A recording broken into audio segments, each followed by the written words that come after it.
Hi, this is a video about making flagstaffs from the new Civil War reenactor. If you do not want to go through this process, you can contact me at my first name, last name at hotmail.com. That's JASONMARANDAS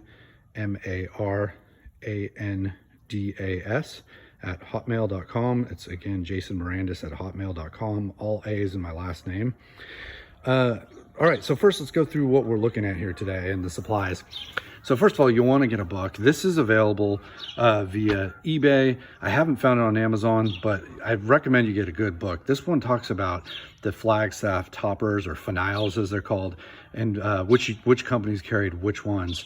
You'll notice that a lot of them were found on the battlefield, and it wasn't easy to identify which ones came from which company. But if you can know where your company served, then you can get a good sense. I'm in the 7th Virginia. These were very typical. These were as well in the Army of North Virginia in terms of the battlefields. Spear tips were a little more typical, at least for the Confederacy and the Southern. I got this one etched that says 7th Virginia on there. So North Carolina and South Carolina would have been more realistic, but I still wanted to make one just to be different. You'll notice this is iron. Most of the toppers were iron. Obviously steel was invented by then, but most of them were made out of iron, at least from my research. You will also, in terms of the wood, ideally you have a 9-foot staff. Now 9 foot's really hard. If you go to like Lowe's or Home Depot, they're gonna have 8-foot dowels made out of poplar. Poplar is cedar, and as well as some other mixes of woods in there. White ash would have been most realistic. If you search white ash dowel, you'll get a couple of places that pop up. But those places to order the wood can be upwards of, well, at least the quotes I got were with shipping around $575 for one dowel. So it just doesn't, unless you want to spend $1,000 on a flagstaff, I don't know how accurate you want to get it. With the finial on top, you're right about 9 feet anyway, which again, Civil War staffs were about 9 to 9.5. So I find that pretty darn accurate. This staff right here, this has not been finished. This is what we're going to work on today. We're going to attach this piece right here. I've got some extra gloves. That's for the epoxy. So after we break this down, and I'll walk you through the process, we're going to use the glue to attach it. You can get that at Lowe's or Home Depot. You're going to need a sander. This is the one I got just because it was cheaper. Again, a little harder to work with, a flat belt sander versus a stand-up one, but it'll do the trick. And then we're going to do some linseed oil as well today. Please note that, again, for the linseed oil, this staff, I don't know if you can tell, but the coloration's a little bit better on top. It's still a little dark, but it's better than this one. And the reason I point this out is you're going to want to, I thought it'd be better to linseed oil the whole staff first and then to attach the top, but it's actually not. It's better to attach the top and then linseed oil it later. It just gets a little bit more smooth. You can see a pretty distinct line cut off right there. In fact, a little bit of a blotch right there as well. This one's a little less discolored. It might be hard to tell from the video, but that's why I would say do the linseed oil last and then cover the top with a tape. You're gonna need a sponge, something to spread the linseed oil with. And then again, this is a ground spike. I recommend this. I don't make these, but I have a blacksmith friend that did this and he used flat iron. And I guess that's typical, is that it would be bent as flat iron, not a rounded iron. And a lot of times people make these with kind of a round tube, which is actually not Civil War correct. So again, if you want to go through this process, I'm going to take you through it right now. If you don't, you can always order one from me and I will ship it out to you. Estimates on shipping though can be around $250 to $300. So I'm probably going to add $100 to that thereabouts if you want to order one from me. All right. So we're now at the point where we're going to go ahead and sand this down to get it to fit into the top. Every tip is a little bit different. This one is really conical in terms of its shape. And since it's very conical and it really doesn't have any teeth to bite it, I just found this, by the way, on Etsy. Some guy made it, but it was close enough to the spear tips that I saw online to qualify. In fact, I'm not sure if it's even Civil War intended, but nonetheless, it really does match the illustrations I saw in that book. I usually start with this end that has some sort of barcode. Sometimes these stickers are hard to get off anyway. Might as well sand down this side. But you'll see I'm just literally going to take this device and sand it and roll it as I go. So let's get after it.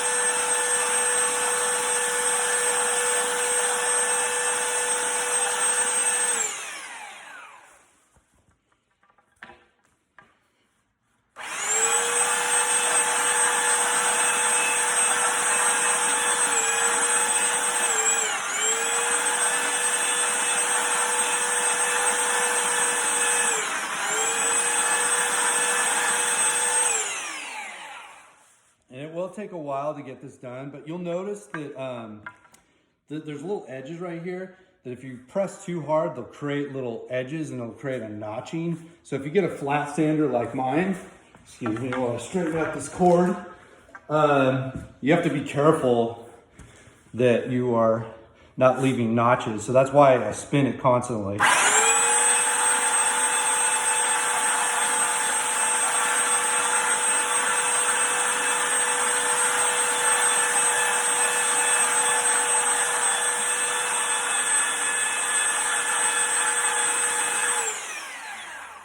I'm sure you guys can see this, but I'm angling this device down to the right as well, just so that it creates obviously a point.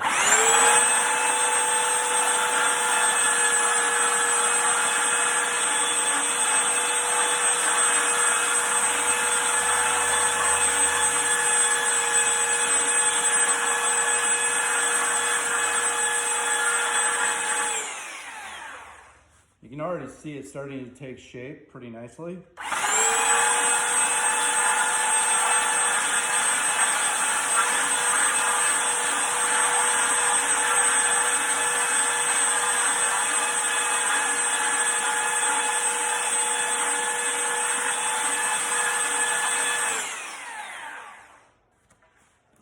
We're gonna have to get this pretty low.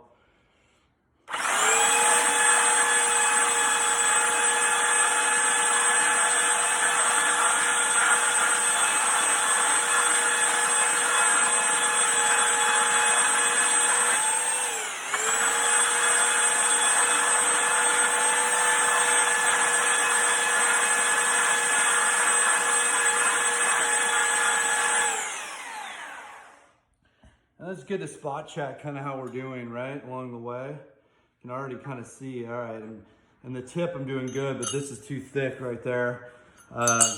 So I just do a lot of adjustments.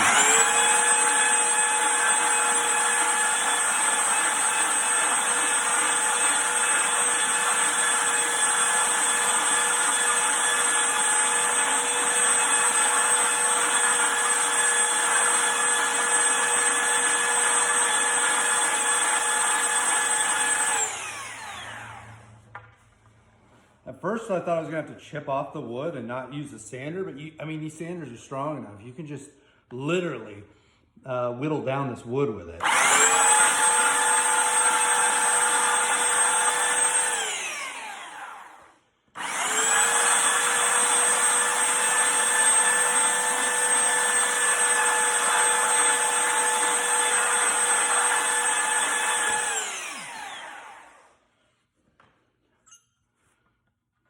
Well, it's already getting pretty good.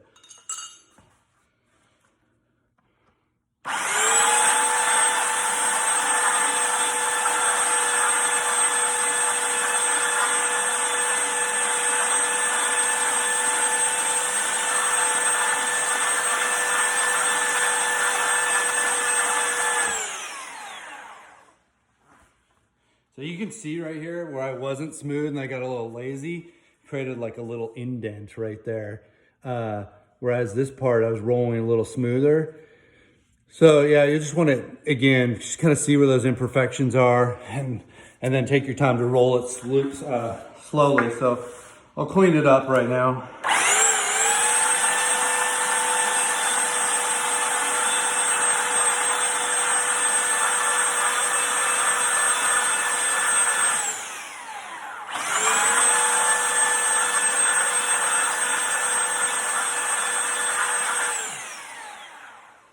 And if you notice, I kind of go back and forth, right and left, as I'm kind of moving this. It kind of seems to smooth it out as well.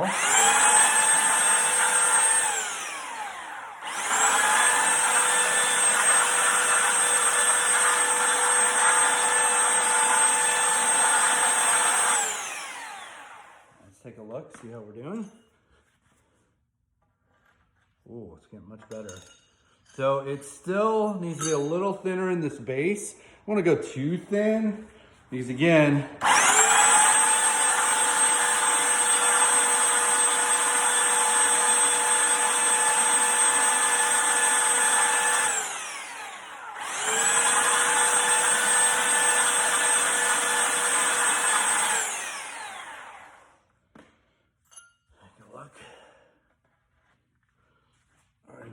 pretty good. Let me see. I'm probably only going up to there, so I need to.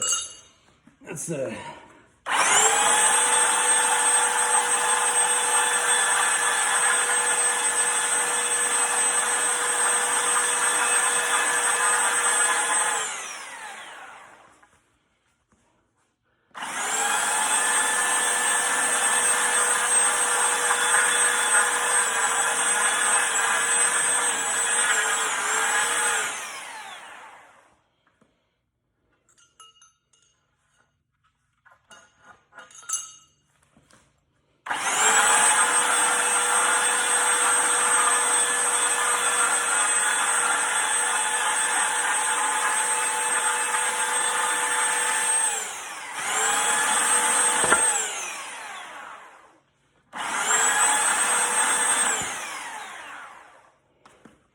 go ahead and pause the video until I get it to a good point. All right. So you can see now, here's my tip I got squared off. And if I come all the way here, it's number one, it kind of matches that shape that it has. But also if I put my finger here and pull it out, it's going to about right there. I could do a little bit more, but honestly, I kind of want that reservoir tip to be filled with epoxy anyway. And have a little bit of room. Plus, if we start making this too thin, it's just gonna compromise the structure. And if I start going down here and making it too thin, it's gonna make this tip weak. So I'd rather just have a little tiny bit of a gap and fill that in with this really strong epoxy glue. So we're probably okay to start the gluing process. Let's start that. All right, now we're gonna go ahead and put the glue on. It's important that you have somewhere to lean your pole up. I'm probably gonna lean it up against this gutter or maybe even that light over there, but you want to think about where you're going to have it drip dry. Because of gravity and everything else, I want it to be straight. I'm going to probably want to have it upright. You might get a little bit of a bleed of the glue coming down, but you can sand that off later. It's also important that you don't do it anywhere like this. Discoloration on my driveway occurred because I put this glue too close. So do it somewhere in the dirt. This stuff is like super corrosive / adhesive. It sets in 5 minutes, so you can make a mistake, but it did discolor my driveway. So keep that in mind. All right, let me go ahead and attach this little tip to it, and then we'll continue. Sure, the deal with these tips, but they never attach right for me. But anyway, I'm just gonna hold it, and you depress the plunger all at once. So I'm gonna do that.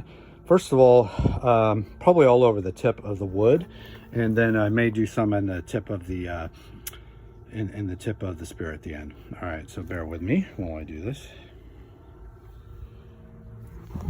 See if I can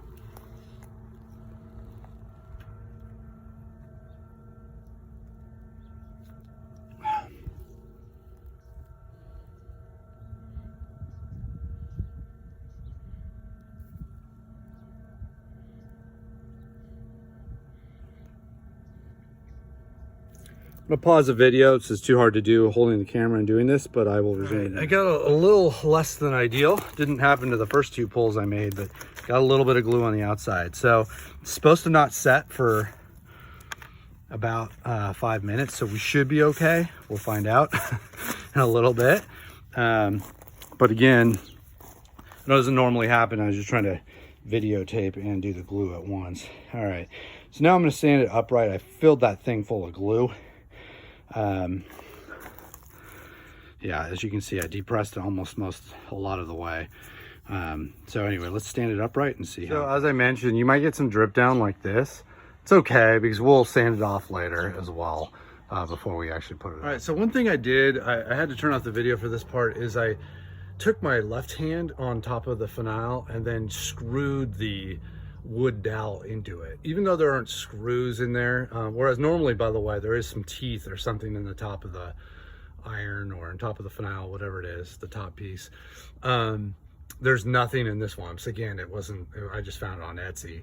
But still, just the spinning motion dug into the wood a little deeper. So I would recommend, before you lean it up against something, do that. In about 5 minutes, it should set. And once it sets, the glue, it's super strong. So we'll continue the process here in a minute. All right, and then in terms of the cleanup process, I always have like a bag nearby to put all this stuff in. In fact, I think the next flag topper I do, I'm not going to use this little piece. It just never works right. I'll probably just squeeze the handle from there and let it come out the very tip. But I put all this in there just because it's, again, got that super sticky glue. Throw this in the trash. All right, so now we're on to the next phase. And by the way, just prop it up on top of anything that gets it off the ground, really. I didn't really wait real long. I want to say it was 10-15 minutes for that metal to set. And by the way, I did rotate it when I was out there checking on it. I noticed the spear tip was like kind of crooked. So again, it's important that you check it when it's leaning up against the house every couple minutes, just to see if it resettles. But I got it pretty straight now. All right, so now I'm going to use this linseed oil again, just to kind of layer it on. Probably get actually a lot more than that. In fact, I'm just going to give it a little dousing. All right. On this process, let's see if I can get just literally rubbing this as evenly as you can, especially not too much on the tip, but it seems to absorb it a little bit more because that's where the sanding was done.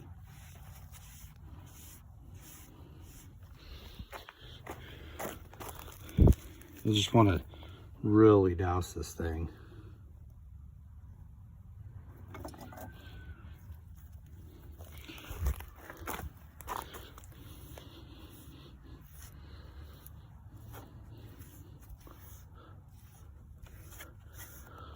And I like this, flipping this chair upside down. One, it's already has linseed oil on it, so I don't mind if I get stuff on it, but it's easy to spin this, not have it flip somewhere. So if you have like a chair upside down or something, it's a pretty handy way to get this linseed oil there.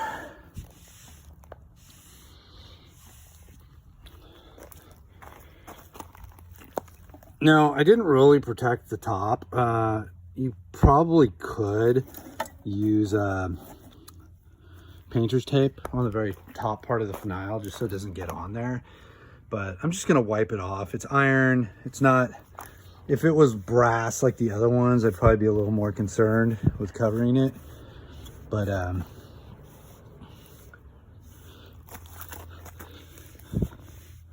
that's the only other thing that I guess you could have done. And this, by the way, once you, and I'll probably stop the video, you guys get the idea of how to put linseed oil on, but once I layer this whole thing, and I'm gonna spin it, of course, do the other side, I'll let it dry, probably a couple hours, come back out, do another coat. I wanna do at least 2 or 3 coats to get this thing not looking like it's straight out of Home Depot or Lowe's. All right, well, I will show you guys putting this tape on there. I did wipe it off with this rag. I did get some of that linseed oil off. I probably should do it the proper way. In fact, I can see a little tiny bit of discoloration here, so note to myself to do this. This is mainly, my failures today are mainly because I've been trying to videotape with one hand and do this with the other, but this is probably the more proper way to go about this. Now, I can more easily show you guys how we can just avoid ruining the tip while also spreading the linseed oil very nicely. So I just take this spinning motion.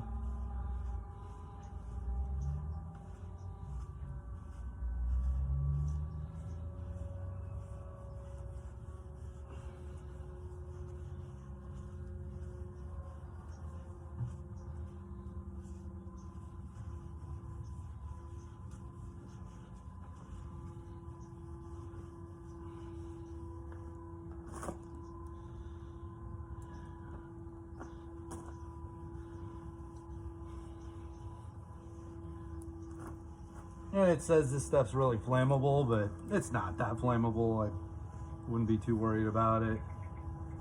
I even put on the linseed oil first and sanded it. I didn't see any kind of combustion happening.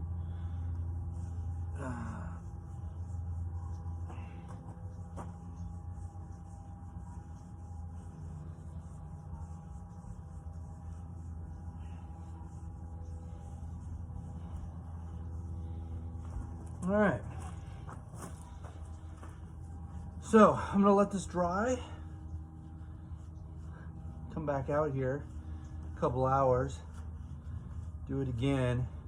This thing probably is gonna sit in my garage dripping as well. I'm gonna have to check on it, and I'll probably do the hand sanding in a couple days or so. I don't think I need to include that in the video. I'm just simply any kind of imperfections I see here at the top, or if I see any of this linseed oil that isn't evenly spread out and it created a glob, I'm just gonna sand it a little bit and touch it up with some more linseed oil, just trying to make it smooth and similar.